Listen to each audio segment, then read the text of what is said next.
Let's talk about the most complicated, fascinating, and incredible story ever told. Yours.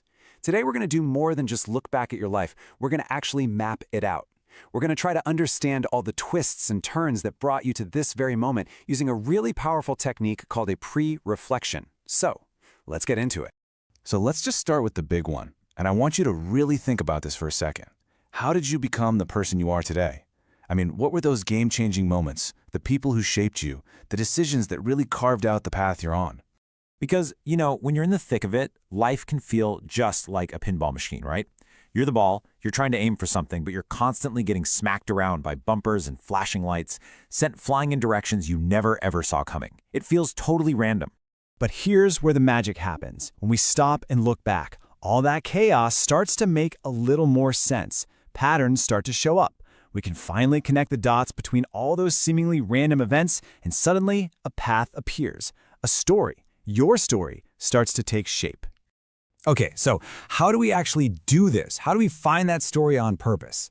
Well, the tool we're going to use is called a preflection map, and it's basically a guide for this whole exploration. So a preflection is really just a guided self-reflection. The idea is for you to become an anthropologist of your own life. You're going to look at all the events, the influences, the culture that created the unique person that is you. And our main tool for this dig? It's writing. The great author William Zinsser called writing a powerful search mechanism. It's a way for us to process everything we've been through, to make sense of it all, and ultimately to find some real understanding, and even peace in our own story. Now, the great news is we are not starting from scratch. We have a guide, a timeless, universal map that's been used for storytelling and personal growth for ages. Joseph Campbell's classic framework, The Hero's Journey. And this is where the whole thing shifts, because now you take center stage. You are the hero of your own epic story. We're going to walk through the main stages of this journey and see exactly how they map onto your life. We can actually break this whole epic journey down into 3 big movements. First up is the awakening. That's when you start to see yourself and the world in a totally new way. Then comes the transformation. This is the heart of it, where you face the big challenges and find strengths you never knew you had. And finally, there's the return, where you take everything you've learned and use it to guide your own way forward. So the journey always kicks off with the awakening. Now, this often happens when we're young, but honestly, it can hit you at any age. It's that lightning bolt moment when you realize the world isn't so black and white and you see your own potential to grow. And usually, it's sparked by those teachers or mentors who just open your eyes to what's possible. Now, that second movement, the transformation, it almost always starts with a leap of faith. It's a risk, a moment that completely changes where your life is heading. I mean, think about it for yourself. What were your big leaps? That job you took? The city you moved to? That relationship you dove into? There's this piece of wisdom from a Native American elder that just perfectly captures this whole idea. In life, when you come to a great abyss, jump. It isn't as wide as you think.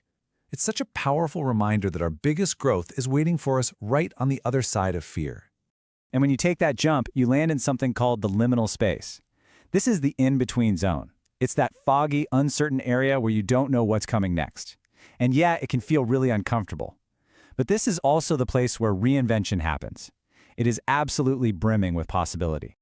This makes me think of another piece of modern wisdom from a very different kind of master.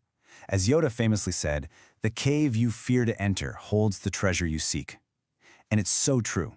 That treasure, that breakthrough, that strength, it's always waiting for you on the other side of whatever you're afraid of. So, after you face that cave and you found your treasure, you come out transformed. And that brings us to the last and maybe the most powerful stage of the whole journey, becoming your own guide. So what's the payoff for all this digging? Well, it's huge. You finally start to make sense of your past, to really find understanding. You begin to notice these synchronicities, what Carl Jung called meaningful coincidences. All this clarity lets you be so much more intentional about your future, and it inspires you to share what you've learned, to pay it forward. But maybe the biggest thing is that this whole process helps you tune into something deeper. The Quakers call it the small, quiet voice inside, that gut feeling, that intuition, that wisdom we all have. This journey teaches you how to finally start listening to it. And this whole journey brings us to one powerful, simple realization. It's time to step into your own authority. You've lived a story, you've gained wisdom, you are absolutely ready to be the author of whatever comes next. So, the map is right here. The pen is in your hand. The only question left is, are you ready to connect the dots, to write your story, and to become your own guide? Your next chapter is waiting.